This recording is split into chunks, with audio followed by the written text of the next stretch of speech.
বেশিরভাগ মানুষ তাদের জীবিকা চাষ এবং আর কিছু গ্রাম বাংলার যা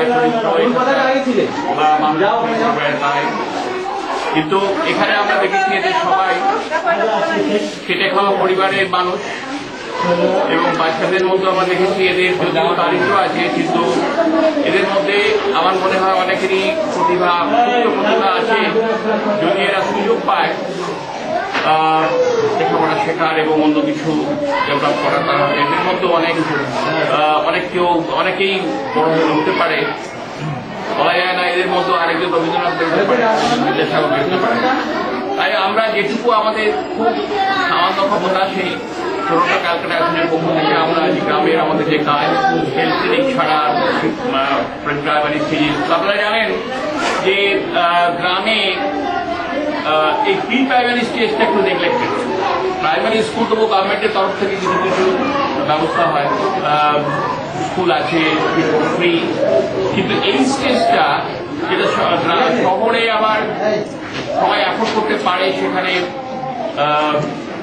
আছে অনেক নার্সারি স্কুল, কিন্তু বেশিরভাগ গ্রামে পশ্চিমবাংলার বেশিরভাগ গ্রামে আমরা জানি যে এই ব্যাপারটা একটু এই স্টেজে মাদেরও সময় হয় না, বাবাদেরও অনেকটা সময় হয় না, তারা লেখাপড়ার অত সুযোগ পায়। সেই জন্যে আমরা মনে করেছি এই জন্য আমরা ওই হেলথ কেয়ার ছাড়া আরেকটা ডাইমেনশন কিছু বাচ্চাদের শেখানো, সেটা আমরা প্রি প্রাইমারি স্টেজে আমরা দিচ্ছি এখন দিয়েছি।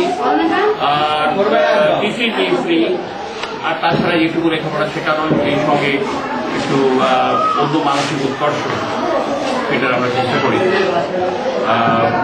আমরা আশা করব যে আমাদের ক্ষুদ্র প্রচেষ্টার মধ্য দিয়ে যেটুকু আমরা করতে পারছি সেটা নিশ্চয়ই কিছু কিছু কাজে লাগবে এবং আরো ভবিষ্যতে আমরা আরো এগিয়ে যেতে পারবো।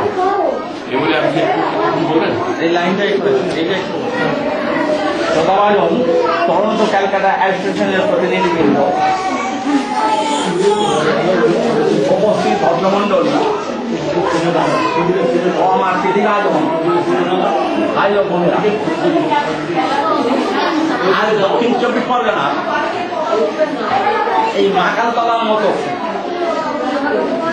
দরিদ্র এলাকায় টরন্টো ক্যালকাটা অ্যাসোসিয়েশনের প্রতিনিধিবৃন্দ এখানকার মানুষের সেবা করার জন্য ঠিক করে দাঁড়াও উদ্যোগী হয়ে ছুটেছেন বা অংশগ্রহণ করেছেন, তার জন্য এই গ্রামবাসী তরফ থেকে আমি তাদের কাছে কৃতজ্ঞ।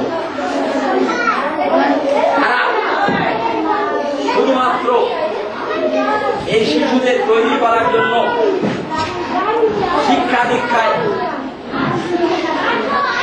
সহযোগিতা করছেন, তা বলে ক্ষান্ত হওয়া যায় না। সেই সঙ্গে এই গ্রাম বাংলা অভাবগ্রস্ত মানুষের সেবা করার জন্য তারা নানান রকম মেডিকেল টিম এবং মানসিক উৎকর্ষ বাড়াবার জন্য তারা এখানে শীতকালীন খেলাধুলার আয়োজন করে মানুষকে আনন্দিত করেছেন। কারণ আমরা জানি যে এই গ্রামের মানুষ বেশিরভাগ গরিব, আর্থিক দুরবস্থার জন্য তারা তাদের লক্ষ্যে পৌঁছতে পারে না। এক কথায় বলতে পারি যে due to our financial difficulties we could not achieve our goal, which is required for the upliftment of rural education and other activities. অর্থাৎ শিক্ষা এবং অন্যান্য সমস্ত সমাজ উন্নয়ন পরিকল্পনাগুলোকে বাস্তবে রূপদান করতে গেলে প্রত্যেকটির সাথে প্রয়োজন অর্থ। যে পরিমাণ অর্থের প্রয়োজন সেই পরিমাণ অর্থ হয়তো তারা দিতে পারেননি, তবুও তারা চেষ্টা করছেন। আমি তো জানি এখানে যে লাইটগুলো জ্বলছে এবং যে পাখাগুলো ঝুলছে তাদেরই দেওয়া দানে। কাজেই শুধুমাত্র এই প্রি প্রাইমারি স্কুলে বাচ্চারা শুধু উপকৃত হচ্ছে না, সেই জন্য তার থেকে প্রাথমিক স্তরে বাচ্চারা এবং আমরা শিক্ষক শিক্ষিকাগণও তাদের অনুদানের টাকাও ভোগ করছি। আর কথায় বলে ভিত্তি সুদেহ না হলে পাথরের করা তাজমহল স্থায়ী হতো না।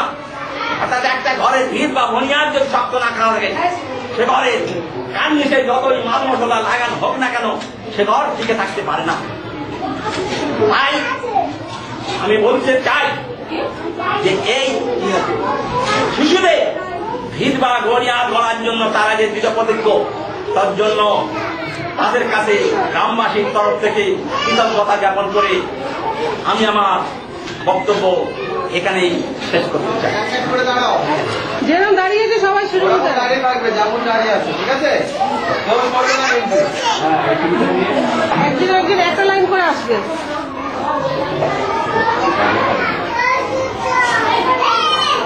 এর নাম রাজীব।